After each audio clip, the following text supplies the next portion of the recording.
All right, everybody. Adam and Mike with Just the Tips coming to you from beautiful Woodstock Golf Club. Yep. Just finished up a practice round. The second private course in all of Ulster County. We're gonna start a social Turf war. Turf war between Twofskill and Woodstock. County-wide, from one end of the county to the other. That's it. But this place is pretty. Wait, does it say? Maybe it's Kingston's only. Oh, I bet it's Kingston's only. Kingston's only. Kingston's only? Okay. We'll have to check. I don't know. There's not a lot of golf courses in Ulster County, and the two private ones, though, are Twofskill and Woodstock. Yep. Where we belong to a semi-private course. Yes. So that makes us semi-private. Semi-public. Semi-public. So, but quick shout out to the Shaft Rats. Yeah. Ball Hawker. Sundog. Sundog. Yeah. I'll tell you, the Sundog's working great.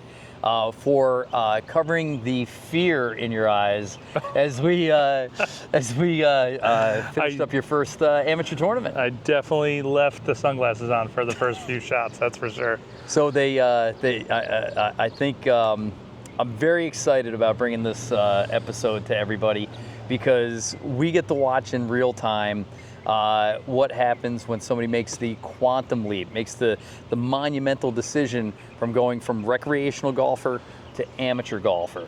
And I didn't want to put too much pressure on you by saying that, but you're in the amateur golfer ranks. So congratulations. Am I even though?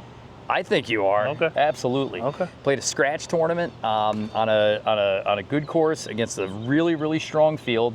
Dude, that field was that number was a little lower.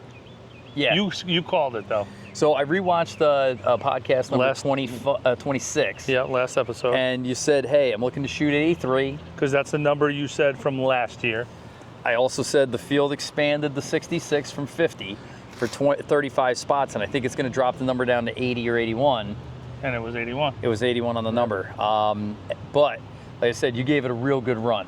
So, first off, congratulations to you. I couldn't be more impressed, more proud. And I told my wife later that night when I got home, I said, I think that was like one of my top 10 days, like in my life, not like in the year or in my golf. Just the way everything went down was absolutely amazing. I had such a good day. And man, I was really, really, really happy you let me share it with you. So. Yeah, dude. No, I appreciate you coming out and caddying and, hoofing the bag around, trying to film. It was a lot, dude. It was a lot, and it was a long day because you played 18 before that. Yeah, and I get to play with one of the people I look up to, and former PGA Tour pro John DeForest, and John and I get a chance every now and again to smack it around, and I got him. I got him that day. Yeah. I outdrove him one time by 1 inch. I swear to God, it was 1 inch, and I took $6 from him. Nice. So. And then took a little nap, and then turned right around and came out to the course. Now, I do have to let everybody know you did the weirdest thing that I've ever seen somebody do. You had a 2:50 tee time. When did you show up to the course? What time did you get to the course? So, you want us to start with the day? Yeah. All right. So I woke up. It was probably like I can't sleep in. So I literally woke up at like 6:45. Okay. Got up, looked at my front yard. Can't mow it yet, so I'm like, all right, what am I gonna do between now and? Because it's wet, or can't mow it because you don't want to annoy the neighbors? No, I got a little fungus thing going on, and you gotta let that die down before you mow it again. So gotcha. Penicillin, fix that. So, cooked some breakfast, and I'm like, dude, what the heck am I gonna do between now and 2:50? It's like, I'm like, I know I want to get to Wiltwyck a little early. Mm-hmm. But how early? And then, like, what time? Like, the day was just a little bit wide. So, my daughter wakes up. She has breakfast, and she's watching TV, watching an episode. Lisa's awake. She's on her phone. I'm like, are you guys just going to kind of sit around all morning and watch TV and be on your phone? And they're like, yeah. My daughter had a soccer game at 3:30, so they were just kind of chilling for the whole day. I'm like, well, I think I kind of want to just go start golf. Yeah. Like I want to go start the process. So I got to the course probably around, what time did you tee off that morning? I had an 8 a.m. tee time. Yeah. I make the turn And I'd just gotten there. Oh. I had just gotten there by the time And you were you're on the pulling up. driving range, and I'm shaking my head. I'm like, it's like... Yeah, but I wasn't... It's like 9:45 in the morning. I wasn't I wasn't like beating balls. I was like working on pitches. Yeah. Right? So I was over on the grass, over on the side when you had come up. Yeah. And I was just hitting like little 50-yard pitches to that cement block. That's all. All right. That's all. For 5 hours? Nope. Then I hit some balls. Then I chipped. Mm-hmm. Then I played 1, 2, and 3 to see what the driver was doing. Yeah. And then had some lunch. Had some lunch. And then you came off. Then you came And off then, the green. and then you went to the other course 2.5 hours before tee time. Well, I wanted to get over there because of parking. Let me tell that story, okay? This is a funny story. So if you look back on episode, I don't know, maybe 20, 19, 20 about meditation. Yep. Right. We're talking about the mental side of all of this, and Adam talks about how he tries to envision his round ahead of time. Right. So we talked about driving to the course, turning up Stewart Lane, getting to the range, hitting shots, and like envisioning everything, almost everything. Yeah. Right. But you in the video you say you can't rush through it. Nope. Now I have caught myself trying to rush through it, Yeah. and I'm like, well, no. He said you can't do that. So I'm like, all right, let me try to envision this round. Now, Twoscill's got a little windy driveway, Yeah. but you pull in from the way I come in, and you come in like this, and I'm like, all right, cool. So now we're gonna drive up So this. I'm envisioning you sitting in the lotus position. You're in the dark. There's a candle. Some incense burning. No, I was probably, I think I was sitting in my truck before we went and got lunch. I was Yeah. sitting in my truck sitting in the AC. Okay. And I'm like, all right, Just let me totally just try to peaceful. envision this round. I'm like, all right, I'm going to drive up, and then there's this weird turn, and I know that there's a parking lot. Wait, where the hell am I going to park? There's no parking there. Where the hell am I going to park? That's as far as I got into my round. That was the whole meditation. And you had told me, like, once you break, like, you're done. It's hard, dude. So you got to the parking lot. And I was mad.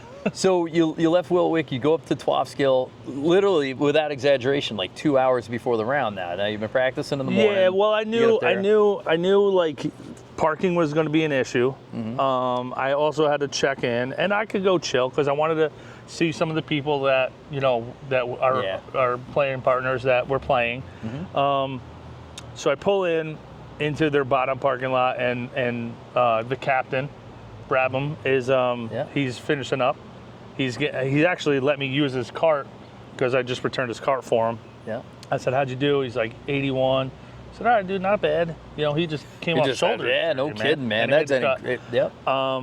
But then I just kind of slowly strolled up there, put my bag down, talked to the head pro. He gave us some pictures from last year. That was cool. Checked in, saw a couple people, Mr. Lowry and all these people, and then just went up top to the deck and started mingling a little bit. I knew I wasn't going to be able to practice right away because there was going to be some chit-chatting and everything like that. So believe me, it's a good strategy. I want to think about, like, I think we mentioned it before, like the guys at the Masters. You're on day 4, you're in first place, and you got a 3 o'clock tee time. Could you imagine sitting around all day waiting to play the Masters? yeah, what are you going to do? What are they doing?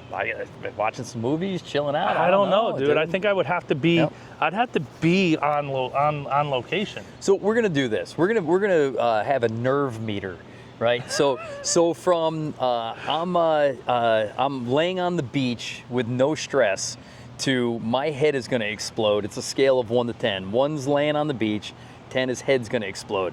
So that morning you wake up. Where are you at? I'm a 1. 1. Yep. Cool as a cucumber. Yep. You get to Wiltwick. You're there for all morning. 1. 1.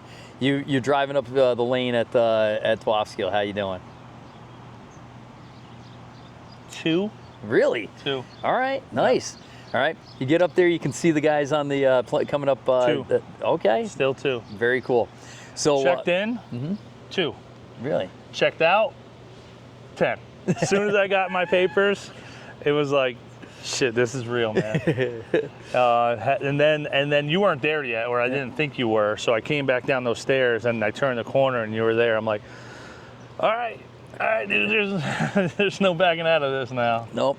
So, by the way, for those of you who don't know, the Ulster County Men's Championship is an extraordinarily well-run tournament. It's the closest thing that I come to playing, like, a professional tournament. There's people to check you in. There's a real scoreboard. There's spotters on the course. Yeah. Tons of volunteers. They announce your name on the first tee and stuff like that.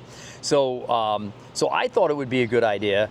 I normally film on my phone. I'm most comfortable with that. We have a DJI, the Influencer Special. It's a top of the line camera, and I said, you know what I'm going to do? We're in a foursome. We're going to have lots and lots of time. We're the last group. I'm going to bring the DJI. I'm going to film every shot that Mike makes because I'm going to have plenty of time. It's going to be no big deal. I'll tell you this, 2 things, all right? Number 1, that's incorrect. And number 2 is I'm a pretty lousy caddy. I really was disappointed in my performance, and I believe I cost you at least 1 stroke aside. I believe that truly, right? Yeah, but I can't blame it on that. So the good news is we get up to the first tee. So hang on. So after I got my papers and signed something, I think, or maybe whatever. Waiver. I was up to a 10. Okay. All right. Maximum. I turned the corner. You were there. You were like, "Hey, what's up?" Blah, blah, blah. I'm like, you know what? Listen, I need to putt a little bit. I'm gonna throw the headphones in, listen to some reggae. Mm-hmm. Got back down to like a 4. Okay. Right. So I was a 4 that whole time until about what time was my tee time? 2:50. I'd say right around 2:20, 2:25. Yeah. Was when it started creeping back up. We walked over to the first tee, like 1 tee time early. Yep. We watched the 240 guys go off. Then it was like an 8.5. Mm-hmm. It wasn't yet a 10. Okay. Right? We took pictures on the first tee, met everybody, went through the rules.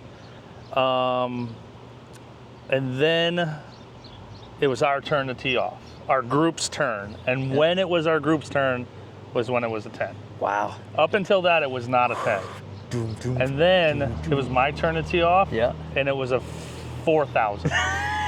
It was the most nerve-wracking thing.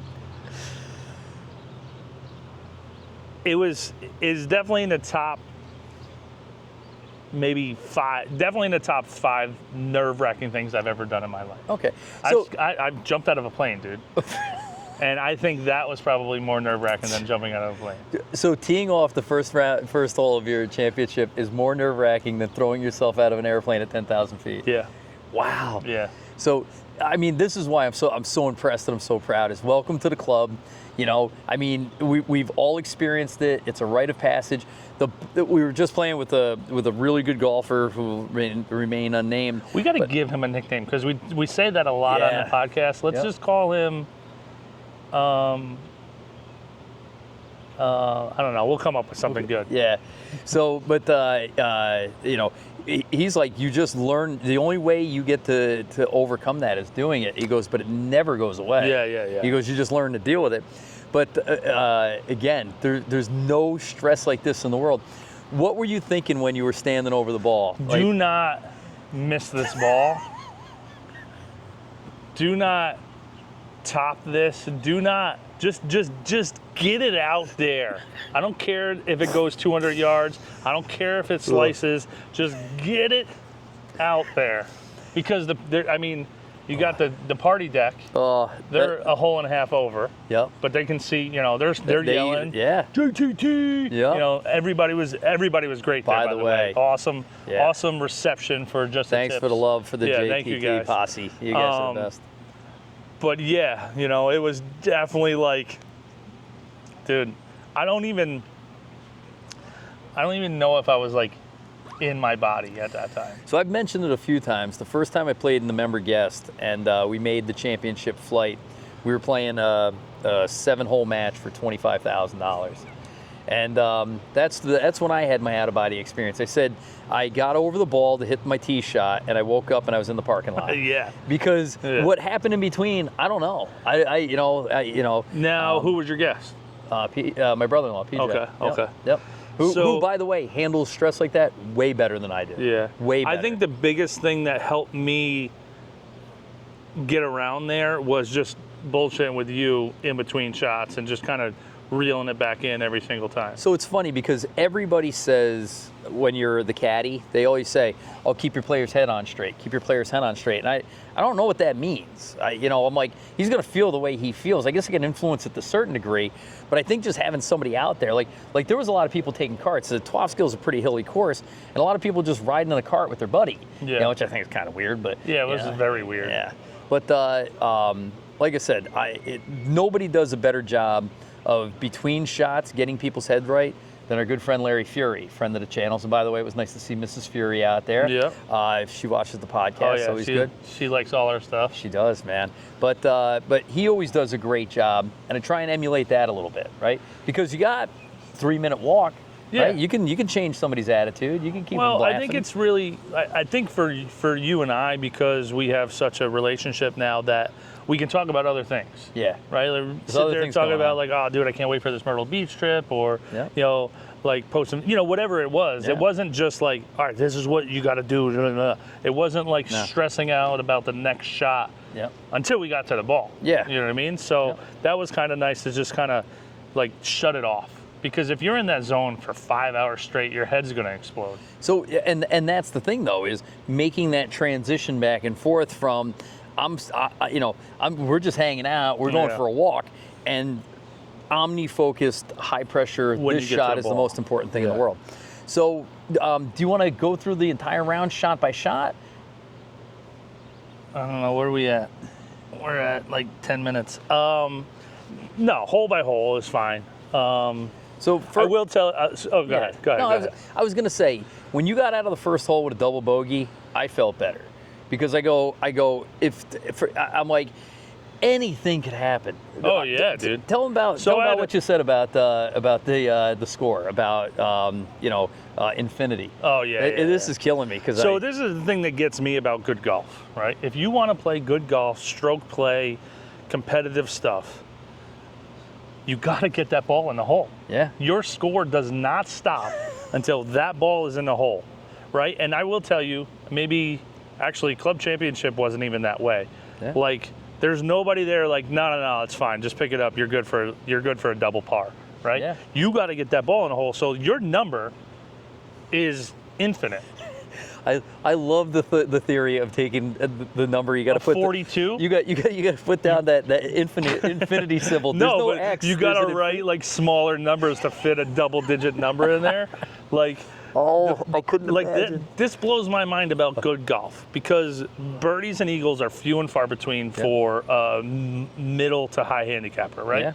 Yeah. Even a low handicapper, like a few birdies, nice.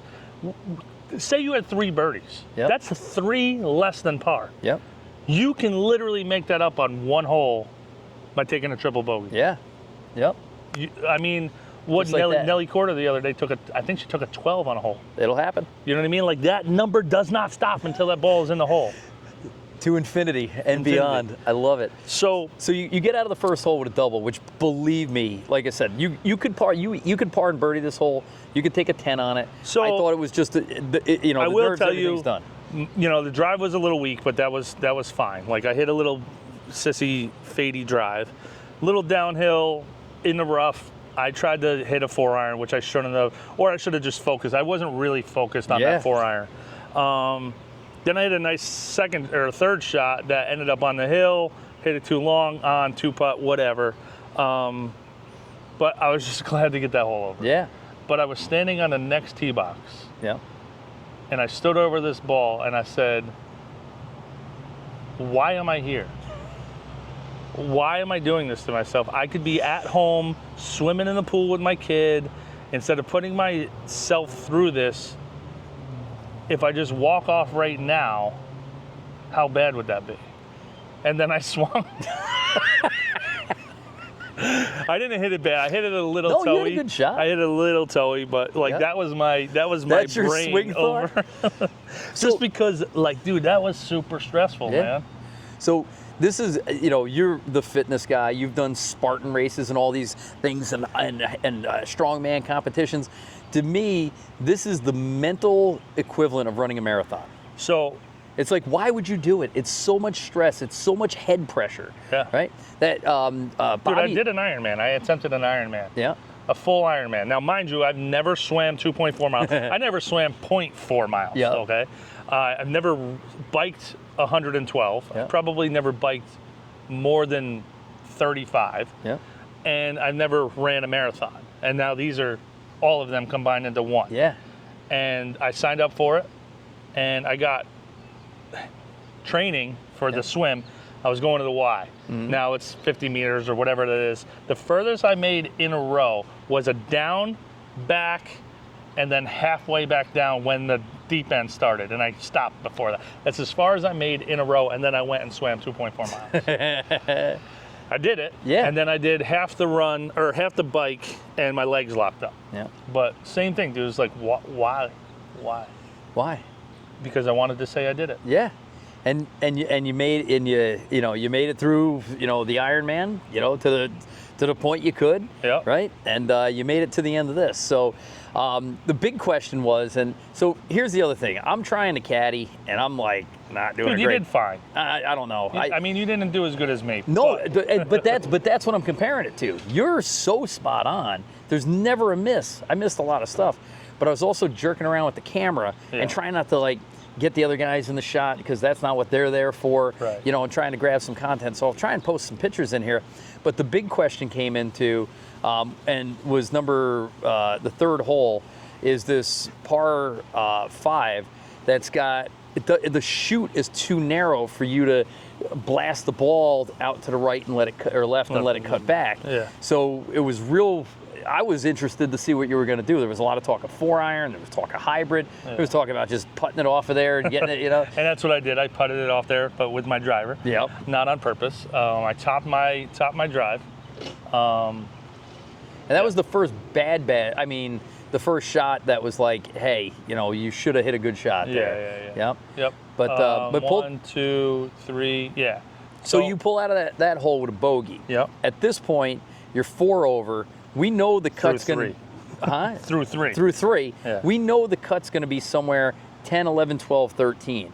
And in my head, and I don't know if I mentioned this to you, I go, what happens on the next hole is going to determine the entire day. If you can pull a par out on this next hole, and get a little momentum going, we got a chance. If you take another bogey, double bogey, God forbid a bigger number, but this next hole is downhill, par 4, and it's tight, right? And you got up there, and I think you hit one of the best drives of the day. I had a good drive. I still had a little bit of tree trouble. I was underneath the limbs, so I had to run something up there. I ended up leaving it just short of the bunkers, still in between the bunkers, but short. Yep. Chipped on, had like a little 12-foot bender, and made it. And in the back of my head, I'm going, this is awesome. The problem is we're going into number 9. Yeah. Number 9's got a big tee shot where if you can get it up on top of the hill, it's not that hard of a hole. But if you can't, you leave yourself 170, 180, and you're uphill, and this thing bends around the corner. And you can't see the green. So you hit a good shot, but not good enough to get on that top hill. Yeah. So we walked it up. We go take a look. You were kind of giving me some yardages, and I said, just stay up there. Yeah. I told you, just stay up there and kind of give me a line and watch this. And I think I was like 181, 183. Yep. And with a little uphill lie, but it was a little bit of a flyer lie. So I hit a 4-iron because I knew it was going to get up in the air, and I knocked it on, and then 2-putt par. It was a beautiful shot. So all of a sudden things are starting to click, right? Yeah. So we finished the first 4 holes at 4 over. Yeah. I'm like, all right. So then the 5 fifth holes, hole, right? 5, 6, 7, 8, 9. So 5. So 5 through 4 over. So now we're making a comeback. Yeah. So we go to the first hole. The problem is we gotta walk through like the gallery. There's like 150 people. Half of them have come off the course. Half of them are there to watch everybody. A lot of them are friends. A lot of them know who we are and want to talk and stuff. But when you get up on that first tee, a lot of people up there. Yeah. And I was still like not comfortable with that tee shot. Mm-hmm. And nobody is. By the way, this fly is the most annoying fly. Yeah, in the world. he's a guest of this show now. Yeah. So 4-iron off the first tee, kind of tugged it a little bit, got to the top of the hill, which is totally fine. So I got a good shot. Everyone else is okay, but they're not great. They're not great. and like they're all playing better than me. So at this point, there's 3 other guys in the group. They'll remain nameless, but one is a young guy who's got some game. Yeah. One's an older guy who it has a reputation as being an outstanding player. Yeah. And then a third guy who was kind of an anomaly. He looks good, He but was there by himself. Yeah. Didn't have a caddy. Had a push cart. Yep. Did I get him? I hope so. Oh my God. So, but they're all playing better than me. So you were 100% the last man in the group, and we knew the goal was beat everybody in the group, and you'll make it. Right? Yeah. So they're all kind of like in the right rough and stuff like that, and I hit and I put it on the green. Yep. You know, the miss is right of on the right part of the green. So Mike knocks it on the green. He's got a tricky little putt. It's uphill, but these other guys exploded. They struggled on that hole, all 3 of them, which was like kind of weird to me because they all did very well on all the other holes. Yep. So you walked out of that hole with a par, and I got like 2 strokes back. 2 and 3 strokes back on these guys. All of a sudden, you're right back in the mix, right? And you got the tee box for the first time on the day. Yeah, on a freaking par 3. So little par 3. You know what was cool was I'd never seen any of the Herdegen tournaments take the tees and move them all the way up to where I'm sure nobody practices from this spot. Yeah. It's a tricky hole and a tricky green, but it was only 112 yards, which was crazy to me. Right. So I had pitch and wedge. I just kind of stepped on a pitch and wedge and tugged it. Yep. Hit it in a bunker, left it in a bunker, got the next one out, and made the putt for a bogey, which, it was a great putt. It was like a 15-footer. Yeah. So I'm sitting there, and you're in the bunker, and I'm going, okay, but we got the momentum. We got everything that we want. The other guys are on the rope. We're in the driver's seat. We need to keep this going. And I said, just anywhere on the green. Now these green, this is not an easy bunker shot. So leaving it in the bunker is a definite possibility. But also knocking it into the woods and out of bounds is a definite possibility. That was definitely one of the things because there's a bunker on the other side, and then there's all like dirty grass, like dirt, hard stuff you don't grass. want to be chipping on. You don't want to be in there. Yep. So that was like the last thing in my head. But you got a bogey, and I'm like, all right. Yeah. So then we go to the hardest par 3 in Ulster County. Yeah, dude. I mean, 220 that day. 225. Something like that. I think I hit 3-wood. Yeah, and short. Thank God. Chipped on. Yeah. 2-putt. Bogey. Got another bogey, and I'm like, all right. Tap in bogey. But then we go to number 9. Number 9 is kind of cool because which is their number 4. So it's like 1 yard shorter than the par 3 we just played, right? But it's uphill. But it goes to a taco green, really protected by bunkers. But it's the coolest place to watch golf from in the world. Yeah. So clubhouse up on the left, green side. Yeah. 150 people that have been partying all day. Yeah. It's basically our 16th hole at the Waste Management Open. Yeah. For us, it is. There's nowhere else we're going to play golf where 150 people are going to be looking down, like straight down on top of you. And rooting for you. And they're rooting for you. They're rooting for everybody. Cool. And they want to see action. Yeah. And this hole's got action. Yeah. So how'd you do? So they put the pin up front, which was kind of nice. Yeah. I blasted my drive right. Which is a good miss. Yep. I almost, did I get him? You winged them. First time, I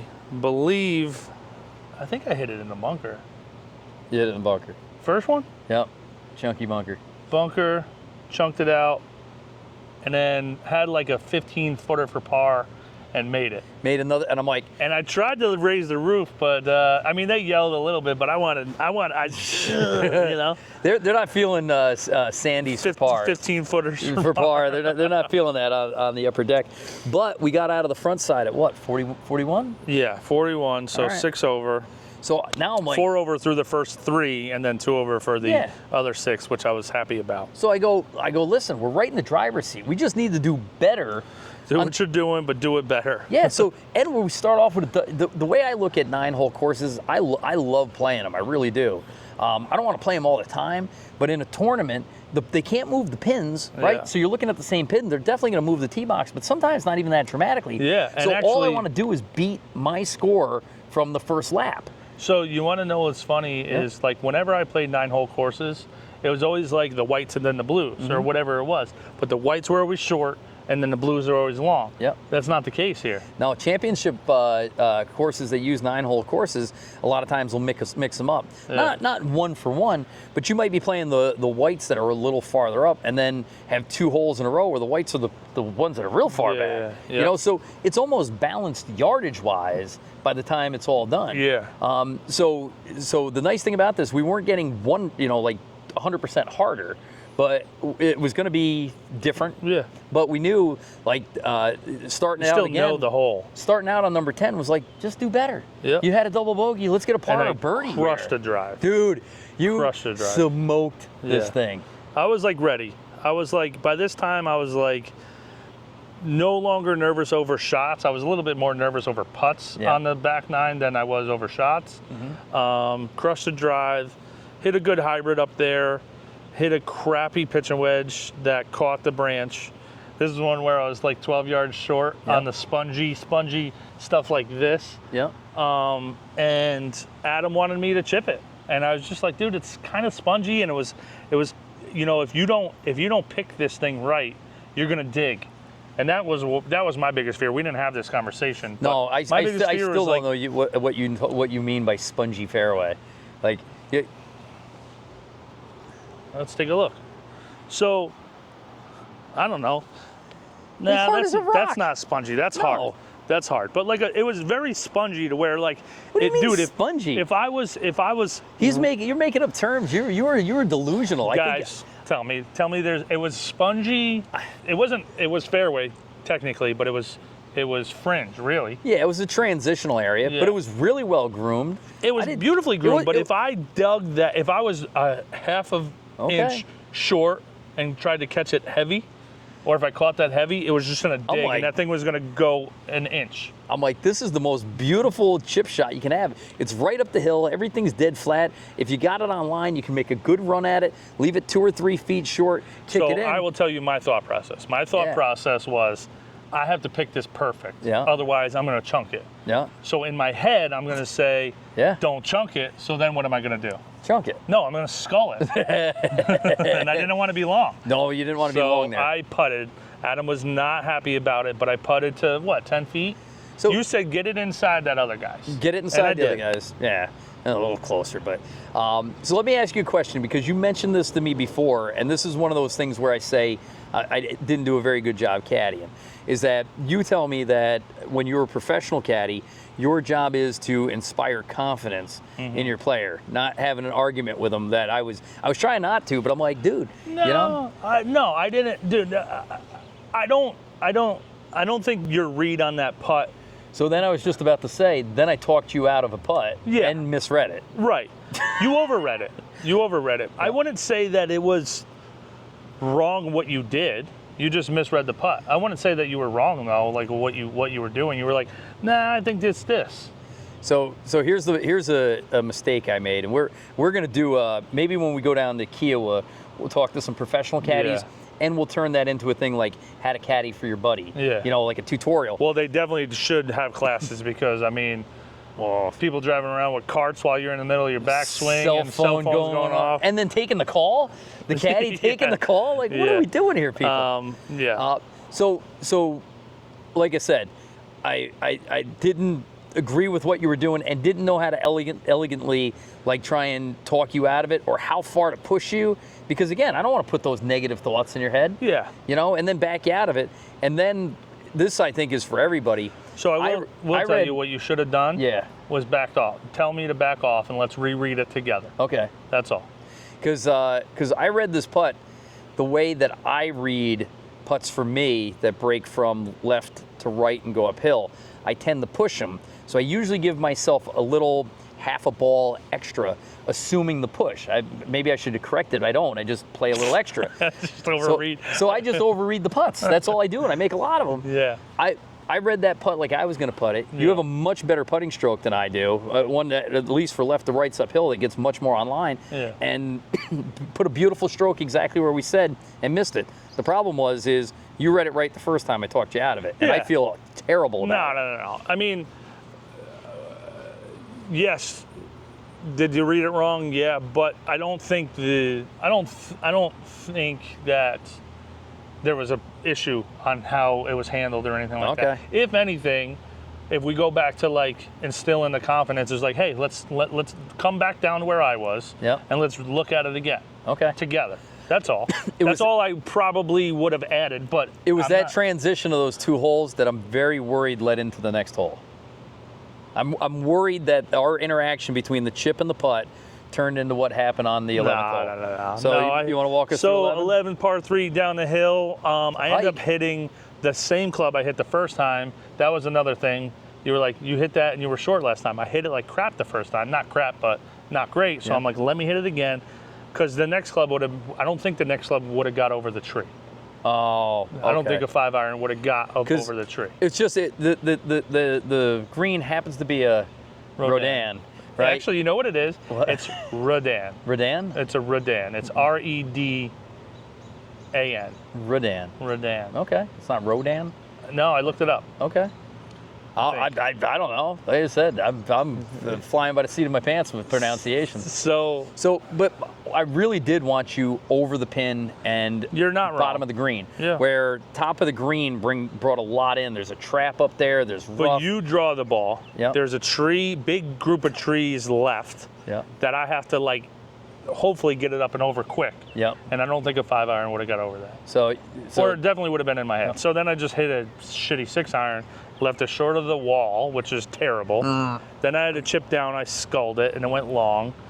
Hit my next chip on to 12 feet, blasted by. which again, you've been not only been putting good all day, but your misses were for tap-ins. So Yeah. So the putt, the 5, 15, 20 footers that you were missing were like 3 inches. Yeah. This is the first one where you missed deep. You Yeah, I missed by like 4 feet. Yep. Nah, Now come- 3 feet. Three. Now I'm coming down for a 3-footer. Missed that one. Mm-hmm. 3-footer coming back up. Luckily, I make Oh. for a So 6. So what was going through your head then? Because I'll put it in here. I'm on the microphone going, oh, please, dear Jesus, please let him make this putt. If he doesn't make this putt, we're going to take a giant number here. You know, I don't know. I think I blacked out. But this is, we talk about the game speeding up because you're not, Yeah, now because I was up by the wall. I was out of, everybody else was like down and near the green. Mm-hmm. I don't know. I don't know. I think it was just the mic coming out for Yeah. a hole, I don't know. You're such a good putter. And, you guys saw it. We did the 100 putting drill, which I was like, your money. You're 95% from 3 feet. Missing the 3-footer doesn't bother me as much as blowing the 12-footer 3-foot by on an uphill putt. Yeah. That I don't know what the hell. Yeah. I don't know.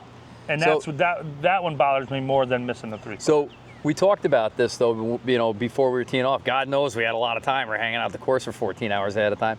But we said, hey, when the adrenaline gets going, just watch what it does to your putting stroke. And you kept it under control so well all day. I'm telling you, you putted masterfully, and that one just got away from you. Yeah. Yep. Just a little. So take a triple, Yep. and now we're 4 over again after 2 now Yep. instead of 3. Yeah. So we got a chance to make up a shot on what's now 10, 11, 12, Yeah. right? Par 5, the one I topped the drive off of last time. Mm-hmm. So now I'm like, dude, what do I hit here? What do I hit? The whole week I've been talking about hitting just something that I can control and not go right. Yep. And what do? I hit driver right. Yep. So here's another one. You're like, driver. I'm like, great. I'm like, Yeah. pump it left. I knew you were lying. Oh, did you? Oh yeah. Yeah. You're terrible. You're terrible. That's why I don't know play how. poker. I don't know how you sell insurance. Through honesty and integrity. Thank you for asking, Mike. I'm not good at poker, but when you were like, oh, give me the driver, I'm like, that's a great idea. Yeah, dude. That's a great, I'm trying to price myself. So Yeah. I think, What do you think I should have done? so at that point on that hole, we needed a par, like we needed air to breathe, right? A 7-iron to a pitch and wedge to a pitch and wedge. To another pitcher wedge. No, this hole is so short. Like Yeah. the problem is that we're playing with this kid who's like 19 years old. I don't care about any of that. I don't He's even smoking see, it. These other guys are killing Dude, it. I don't right? even see any of them. That's good. But like I said, this should be a birdie hole for most players. It's a short par 5. It's probably only 450 up the hill. The green complex, the double dip in the front, it causes trouble. But long story short, a good driver and a good 4-wood, and you're dancing because it does kind of come together. Yeah. But a 150-yard shot should probably leave you 300 left, which is probably another 150-yard shot to another 120-yard shot. So you can do anything with that 7-iron, and the front of that area is kind of nice. It's not traditional, but the way we were kind of skanking the ball around and the desperation for needing a par there, I was like, hit driver, like what I wanted was, more than anything in the world, was for you to crush that thing, to prove me wrong, to prove to me that was the right club. And I'm like, he'll do it. I'm like Mike's, he's feeling it. He'll do it. I didn't like the call, but I had confidence that you'd pull it off. And I did too. Like I kind of felt the same way. I'm like, all right, I could definitely just bunt a hybrid out there, or like, try to just, I don't know. I have this like, what I call a trap 4-iron is I try to like hood a 4-iron down, and it still cuts. It just is lower to the ground, so it just doesn't have time to cut enough. Yeah. And I have that shot sometimes, and I just was like, you know what? I just need to get this driver out there, and I was like, I can do it as long as I just put all the pieces together, and I just didn't. Yep. And I see this thing flying out of bounds, and my heart was sinking like a rock. But again, great tournament. They have spotters up there. Our good buddy Scotty Kozak is up there spotting after playing in the morning. Give me one of these. And we're like, thank Must God. have hit the canopy of the trees and dropped straight down. That's a weird hole, though. Just the way that tree branch kind of comes out and makes it look worse than it is. Yeah. It's not even in play. It's just kind of visually in the way. Yeah. But anyway, we escaped that hole. So I had like, I think we had like 225 going in. Mm-hmm. So I hit hybrid up there, just Killed short. Yeah, hit it exactly where I wanted to. Yeah. Which was a little scary, actually. I thought it was going to fade, and there's like some junk over there that I didn't even really realize was there. Yeah. Chip on to the front edge and hit a crappy putt. That wasn't one of your better ones. But No. I did you notice, though, at this point, I was too scared to even look at your putts? Good. Like literally. Oh, like give me a read? After blowing that putt, I was standing 10 feet away. Yeah. That's fine. That's not fine. I should have the confidence to go like, hey, I just misread a putt. Well, if I need a read, then I'll be like, yo, what do you see here? All right. It's all good. All right, because I'm like, now... Listen, tour caddies don't read putts. No? The tour players read their own putts. Really? Yeah, unless they don't consult? What about Dustin Johnson's stupid brother-in-law there, or brother with his feet over top? I was even trying to do that. I've never done that before in my life. Got the A-frame going on there. I'm like, is this helping at all? I don't know. It looked like it was. It got me confident. Just doing stuff I've never done before on a golf course. No, they don't. Most tour guys read their own putts. Yep. I would say they all do. I don't know this for a fact, but I'd say they all do, unless they really need, like, hey, what are you seeing here? Like, if they're struggling with like a read or something like that, they'll ask. But they mostly read their own putts. All right. So got away with a par there. Got away with a par, and I'm like, but this is right where we turned it around last time. Yep. And I'm sitting there going, all right, 41 on the front, 4, we're 4 over on the back, but everybody makes a birdie on this course. It's one of those where, hey, eventually you're going to put, 2 good shots together and roll a putt in. And I said, if we could get something going, and 8's a really good place to make birdie. Yeah. If you hit a drive on the hole. But I didn't even mind that you lost the drive 100 yards right. This course, on that little stretch there, you could be in any fairway and still have access to the other green. I still had a clear shot. Good shot. Yeah, right? I just fanned an 8-iron, ends up in the bunker. But that wasn't even that bad of a shot. It's this tiny little green with this skinny-ass little bunker on the side of it, and just caught the little bitty piece of the bunker. Yeah, and then I sculled one out of there. So what? We never talked about that. So I don't want to use an excuse. Was it a bad lie? And no, it was fine. I don't know. I just were the guys jerking around bothering you, because it was bothering me. I don't want to say it was, but it definitely didn't let me put my full focus into the shot. I don't want to say it was like. So I wouldn't even think they were being rude or disrespectful, but 2 guys on the green, Mike's in the bunker here on the right. They're hitting towards them, and they're over the pin, and they're trying to play a little quicker and get their putts lined up, and one's just in front of the other. Yeah. And they're like, which way are you going to go with the thing? And it's a little confusing. I give them a little heads up, guys, coming at you, but they didn't stop. Yeah. Right. So I sculled one over their heads into the other fairway. And now you got a really tough stupid chip coming back. And which you did a nice job with. At least left it on the fringe. End up making triple. And I'm like, second triple on this 9. Yeah, and I'm like, I think, in my head I go, I think that's the day. I think that's the day right there. I'm not sure we can come back from that. And it kind of was. But you mounted a mental comeback that I thought was incredibly impressive. Yeah.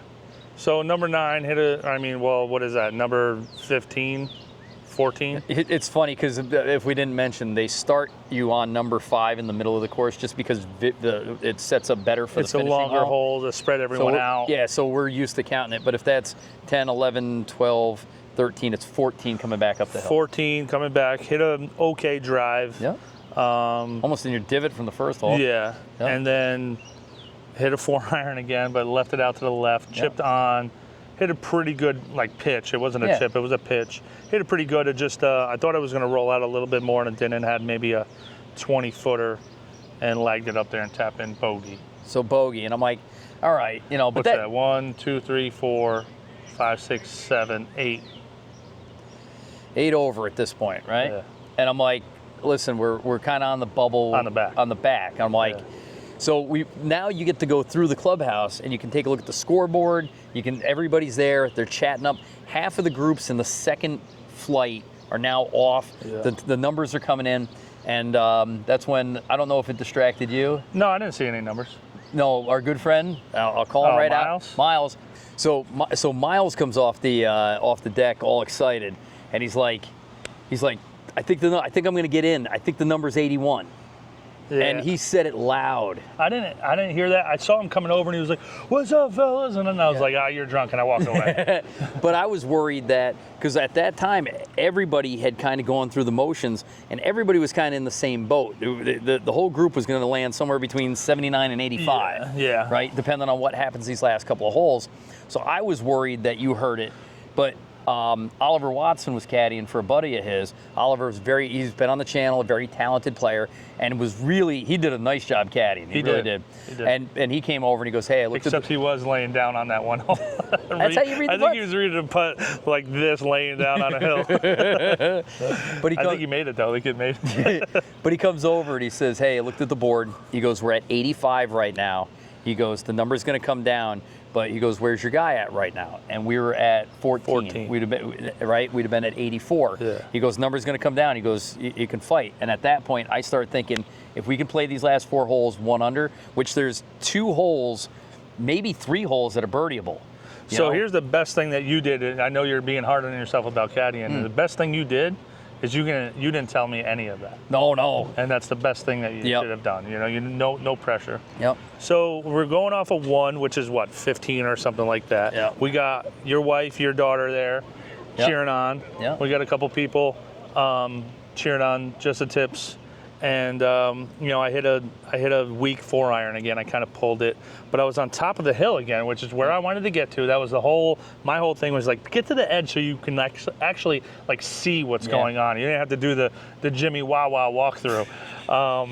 So I actually have a shot. I can actually see the pin hit a 9-iron up there and just got it to the right side of the green, and it trickled off, but it was whatever. But again, the guys in the group were struggling with that hole again. They were off on the right again. So short in the bunker and then left it in the bunker. Yeah, long into some heather that I didn't even know was on the hole. The thing was I played that hole well, and I was like, what's going on? Is there something going on? Because those guys were kicking my ass all day. Well, remember when we played Ryan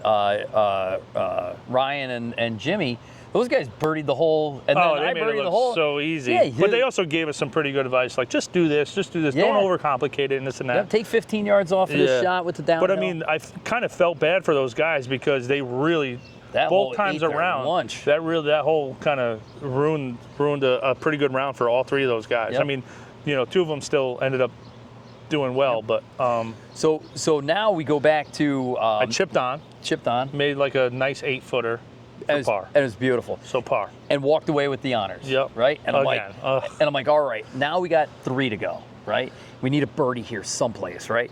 So that hole that's only 112 yards the first time is now way back. It's 170 yards.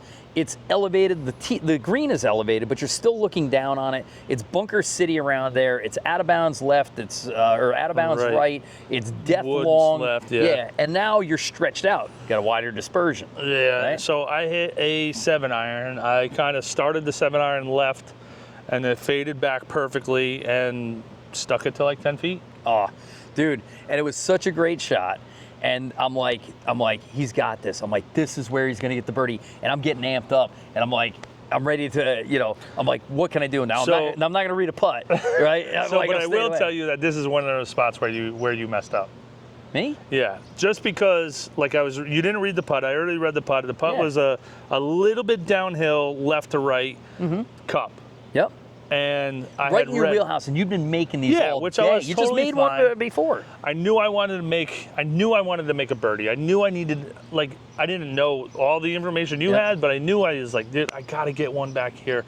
So I'm read the putt. I already got everything. I got the ball lined up. I get up next to my ball, and I take my few practice strokes. And the last thing that you said to me was like, it's downhill.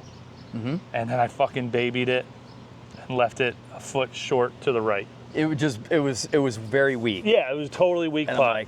And I didn't realize. I will say, no, and it wasn't really that, but that's like the last vocal audio thing that was in my head. Yep. So it was like, don't hit it hard, don't hit it hard, don't hit it hard. So we'll go back to the caddy, what did you call it?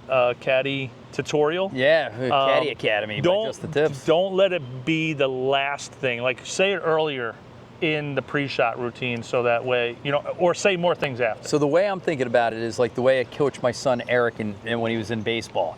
Like, come on, we need a hit here. Hey, watch the outside corner. Hey, just remember it's downhill. It was like that last thing, but put a thought in your head that just kind of babied it a little bit, and that was obviously it's not all your fault, but most of it. No, I'm kidding. No, I it's know just like cost you it's just one thing that just like let me. I already knew it was downhill, so I had my soft pace planned, and then I even dialed it back a little bit. Yep. So that's all. And what's funny is I didn't realize that I had affected it, because I was about to say that was one of those places where I was wondering what was going through your head, because you'd been stroking the ball with so much confidence. It looked like you lacked confidence, and I didn't realize that I had affected it. It's just like I really do. No, it was good information. Yeah. Except I didn't calculate in that I already calculated it in. You know what I mean? Does that make sense? Yeah. Yep. I just didn't want you to blow it back. It's all good. Par. So we end up with a par. So par. 2 to play. Hardest hole, hardest par 3. Well, the front. I don't know if the front tees are the hardest. Still, what's it play at? 212. 212 from the bottom. 208. I think it's 200 plus, and now it's not elevated. Now you're at the same length as this. Now, in the back of my head, I'm going, we got to get out of here. I'm like, we can't take a bogey. I'm like, there's no room left on the scorecard. But the good news is, if somehow we could find a par here, we got a chance of birdie on the last hole. It could happen, right? So you step up there. I'm like, I don't even know if you have a club for this shot.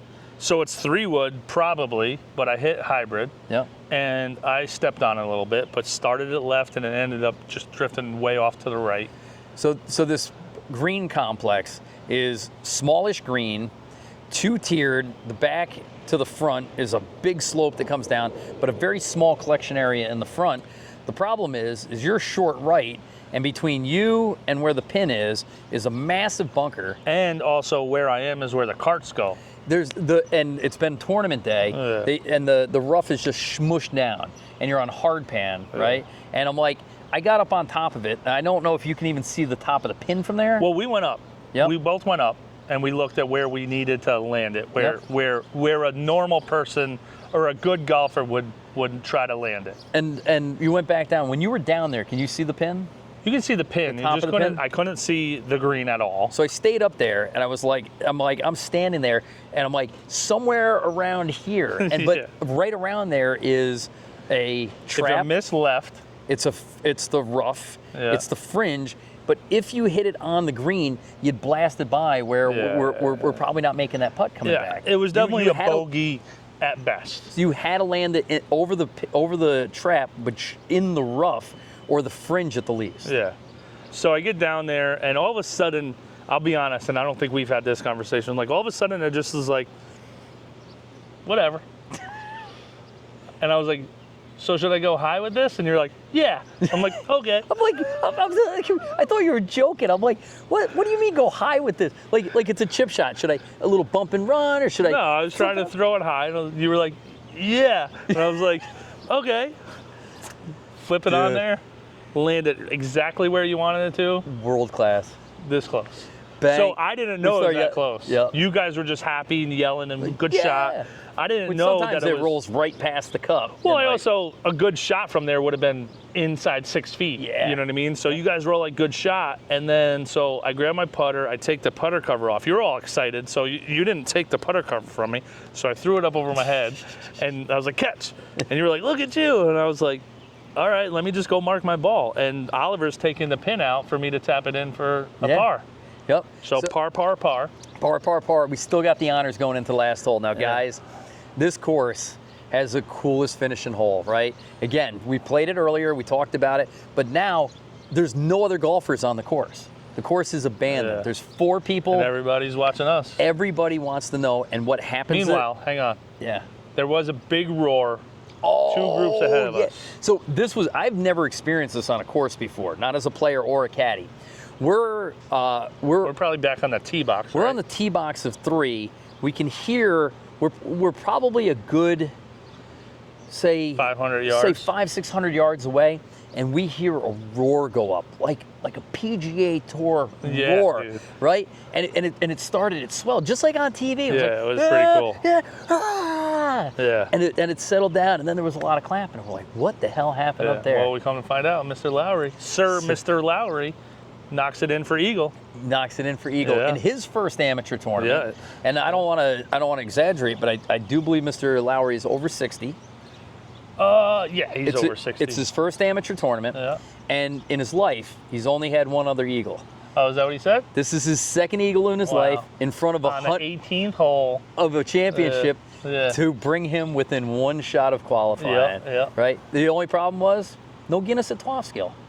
Oh, is that true? That's true. No Guinness. I'm sure. So if you go there, bring your own Guinness. The next day. I'm sure. Or that night.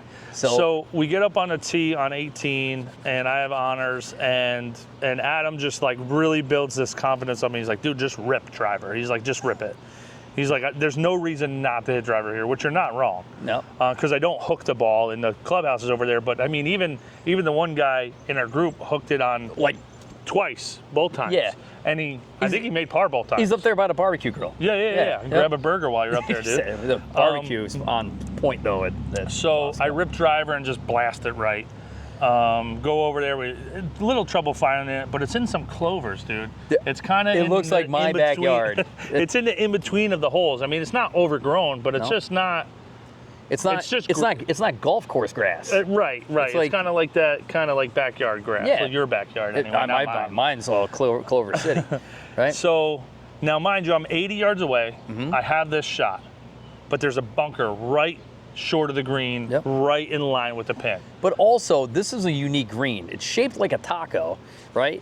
And you could fly it into the wall. You could land it up on top, and it's going to kind of come down and settle within. I can be long. You can be long, and because he's not coming down the taco, he's coming into the walls of the taco, right? So I'm standing over this ball, and I know everybody, watching. and they all want to know what happens in this group is going to determine the outcome of dozens of golfers who have been waiting for hours. So I'm over this shot. I got pitch and wedge in my hands. I'm just going to try to hit this 80 to 85. And that's the baskets at Wellwood. So what I said, we just had an 85-yard challenge the other night. So I get over it, and then I stepped off because I was definitely nervous. I was like, scale of 1 to 10? Got a 42. Definitely standing over this. The real, I just didn't want to shank it. I was like, dude, just hit this up there. Anywhere on the green. Anywhere on the green. Anywhere you're putting for birdie. So I hit it. I hit it okay. I wasn't I wasn't mad how I hit it. I was mad that I just didn't hit it harder. Like it wasn't the contact. I mean, maybe a little heavy, but I just didn't swing hard enough. Yeah. It's really, I went half swing as opposed to like 3/4, and it landed short in the bunker, and I knew it right away. And then I didn't hear any clapping, so I was like, "Oh, this is definitely in the bunker." They're a pretty tough crowd. They reward excellence. Yes. But they're disinterested in anything short of it. You got to do something special. Yeah. So I'm in the bunker, and I'm actually up against the lip, and I'm like, "Damn, dude!" I almost asked you to bring me over to 58, which doesn't leave the bag. And that should have been a test. I'd be like, "Yo, bring me that 58," and you're like, "Okay." And I would have been like, "Fail."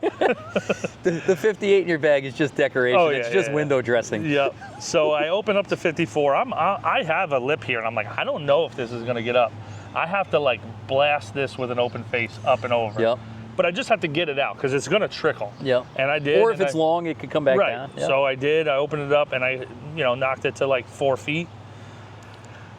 Everybody else, a couple guys, putt. 2 guys putt like they're 15, 12 footers. Knock them a couple inches, tap them in. And then the third guy, me and him are both like 4 feet. And in my head, I'm like, I don't want to be the last one to putt. Really, so he's like, who is it? And I go, it's you.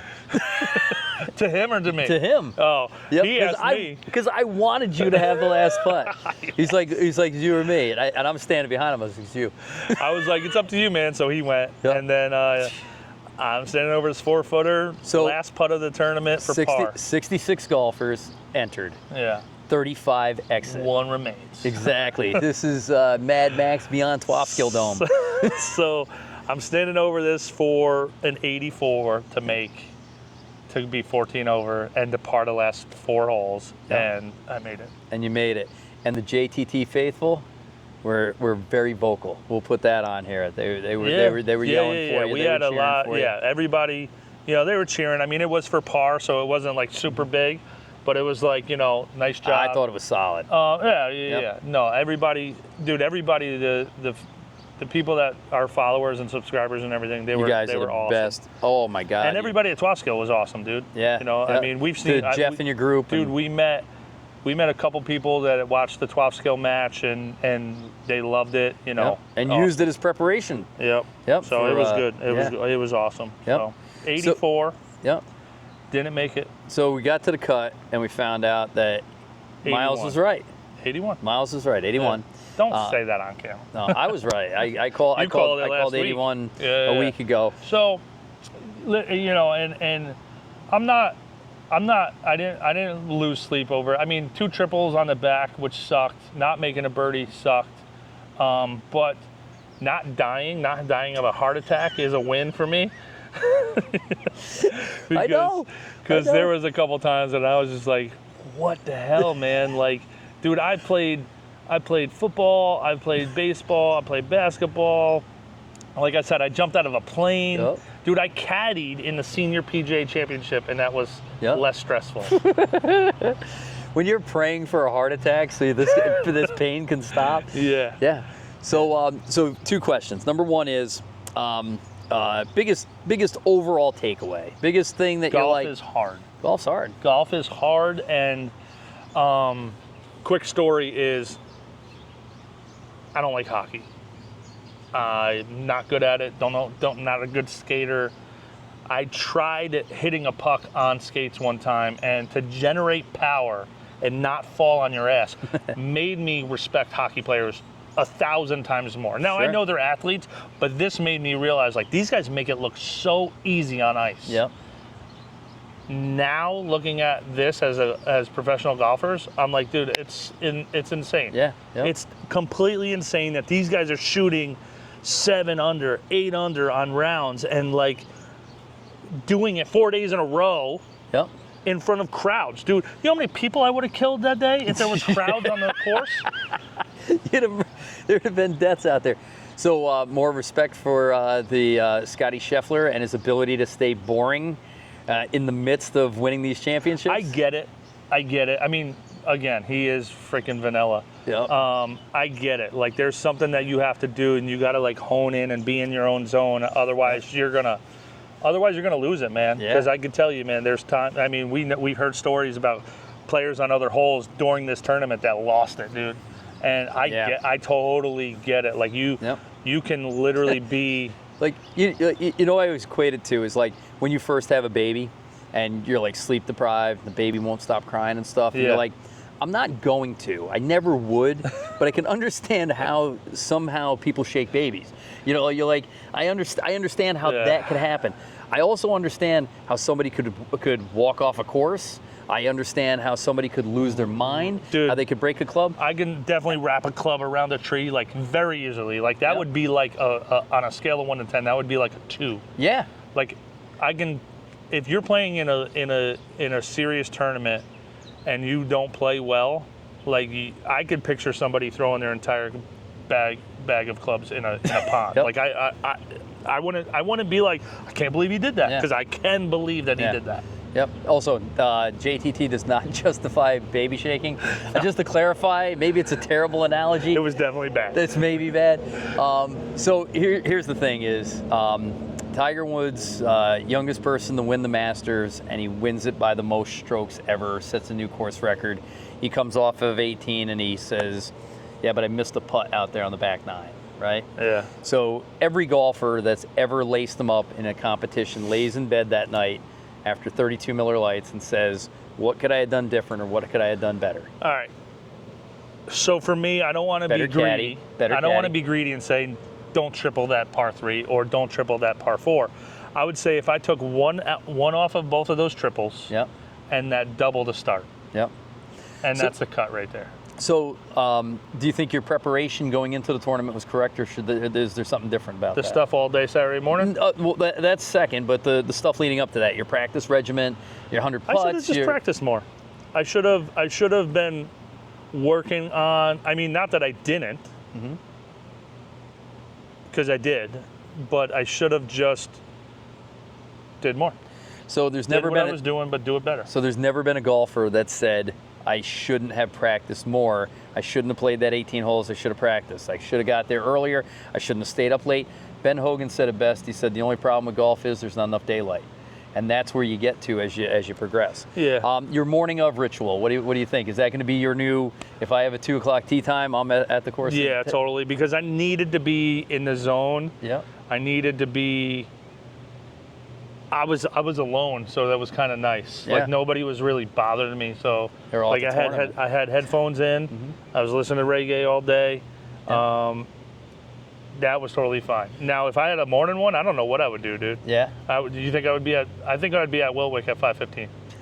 Honestly. Daybreak out there hitting glow balls. Dude, first thing I in the morning. totally would. Yep. So this is one thing that I didn't say in Tuesday talk, but like a lot of people, like you've said it to me, like you can over practice. Oh, I've done it. Sure. Physically, I can't. Okay. Like I know my body well enough to where I know what I need to do to be ready. Like there's that sweet spot. For me, like you can warm up quicker. Like me, it takes me. Yeah. I'm like an old Oldsmobile or something like that, like an old Pinto that needs choke.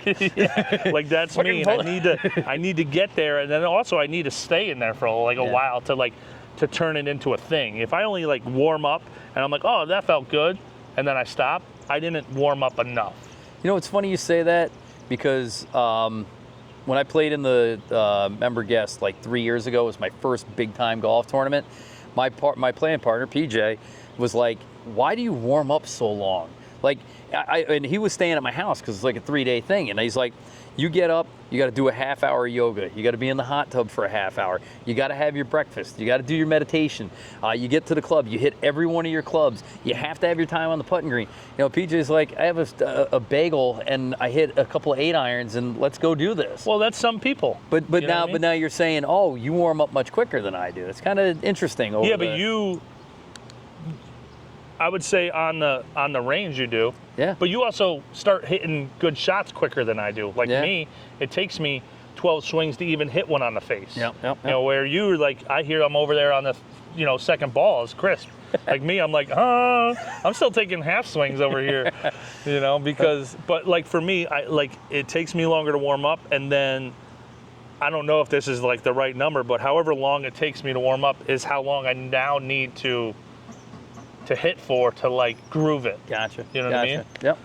All right. So if it's 25 swings, then it's 25 swings of grooving it then. All right. Anything that you would do differently on the course? Would you manage me different? Would you manage your playing partners different? There's no gamesmanship out there, but definitely some wacky cattiness going on, the caddy wackiness going on out there. The only thing I would do different is anything that is bothering me, I would step off. Yeah. I'd step off, take a reset. That one out of the bunker, I would reset. Yeah. And the 2 putts I gave you. Maybe that the birdie putt I would maybe reset. Mm-hmm. The other one, like I said, it wasn't. You should like. That's your reset. You know what I mean? And they're like, I'm seeing a little ball outside, but let me take a look at it again. Yep. And then come back around. Yep. Come read it with me on this side, and then just say, no, I like that left edge, or whatever. You know what I mean? Like whatever. All right. It is what it is, dude. I'm not. Listen, I'm not upset. I shot 84, shot 80 here today. Yeah, dude. This is my next round after that, so felt good today. It's coming along, dude. So what's the handicap at? Well, it was 10-9 after we put in the tournament. So we'll see. Because the tournament, you got to hit the button. Yeah. There's a new button when you play. How cool would it be if I hit that 81, and then what number would that be at? You know what I mean? So on your goal to 8, down to 10. Down to 10-9. Yeah. We'll see what it is after today. Today it'd probably be right around the same with a 10. It'll be interesting. I think I have scores coming off from Puerto Rico last year now. Yeah. That's the ones that are coming and off. Those were high. Yeah. Yeah, because Puerto Rico was tough. Yeah, it was. It was a jungle out exactly. there. But Mike, again, I think just first off, I said it and I said it and I said it and I said it, and I hope I don't sound like I'm being not sincere, but I'm really, really proud of you. It's not something that everybody's cut out for. It's not something you handled that pressure. By the way, your composure was amazing. Like, you didn't look nervous. You didn't look worked up. You looked. I don't know what was going on inside, but you looked cool. There's a couple that were definitely. I was like, dude, you got to reel this in. Like, just make it look cool. Like well, the first tee and the second tee were definitely like. Yep. Well, you absolutely did that. You made it through. You accomplished your goal. And again, we said, the experience. I wanted 83. Yeah. I wanted 83. Like in the last week's video, 83 was my number. 84, not pissed off about it. Coulda, shoulda, woulda. Not going to get worked up about it. Not going to lose sleep. It's the Ulster County Men's Qualifier. Like, dude, there'll be another one. I'll play next year. Yep. You asked me that. Yep. What else? So, and I know this is going to be a really long podcast, but I don't care. I really don't. I'm enjoying it. Wow. Gonna have to edit that out. Am I? All right. Where's my clicker thing? Anyway, so what's your next amateur tournament? There is one up in Turning Stone the day after my birthday, August 25th. There's one in Turning Stone. It's $180 to go play that course. But the club championship's also going on. That's the second weekend of the club championship. Yep. So I don't know. I got to see when the cutoff date is to sign up for it, because I would like to also play in the club championship and get a parking spot. So here's a suggestion. The Woodstock Open, the professional tournament, is played here, right? Anybody can enter. I think it's $200, right? You play against professionals. It's limited to a limited field, but you just shot 80 today. There's Is there a net? No, I'm not playing in this against professionals. We were just talking to a kid who shot 62. It doesn't matter. It's the experience. I played last year. I shot 75. I came in the middle of the field.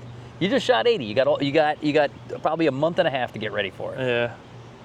It's gonna be a blast. We're gonna have a good time. Listen, all man. right. Listen. Again, congratulations. Well, thanks for caddying for me too, dude. I'm gonna do better next time. Appreciate it. I'm gonna do better. Do what you were doing, but do it better. I will. You did fine, dude. Like, it was totally cool. Wait, can you think of anything that I did last year that we would have changed? God, no. Okay. No, dude. Oliver Watson said to me, he goes, when I make the PGA Tour, Mike's going to be my caddy. Why? He likes your game. I've bragged you up as a world-class reader of putts. Yeah. And for all of us, I can read them. I just can't putt them sometimes. you can putt them, but like I said, but again, we've again. Dude, that'd be sweet. I'll caddy for anybody on a PGA Tour. All right, there it is. 10%. Actually, we're 10%. That's what you get. Supposed to. Good enough. Yeah. Yep. And probably a lot of free balls too. That's the best scene from Tin Cup is when he's like, Romeo, throw some of these balls in the bag. We steal enough stuff from here, we might make our money back. Dude, when senior PGA championship at Kiowa, bags of Pro V1s, Pro V1Xs, just bags. Really? Yeah. Awesome. It is? Yep. All right.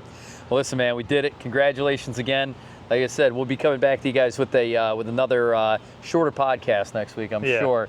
But like I said, half the fun of this is we get to keep it for forever. So we'll be 100 years old. We can look back on this and say, I remember my first tournament. Listen, I will tell you this. I think we should probably show a little appreciation to our daughters that play in competitive stuff in school. That like now I understand. Like this was my daughter's first year, and she played well. Yep. Her matches she did well in. Yep. And I didn't know the feeling because I didn't play in school. Yep. So I'm gonna call her up. There you go. I love it. All right, brother. I'm Adam. I'm Mike. Just the tips. Just the tips.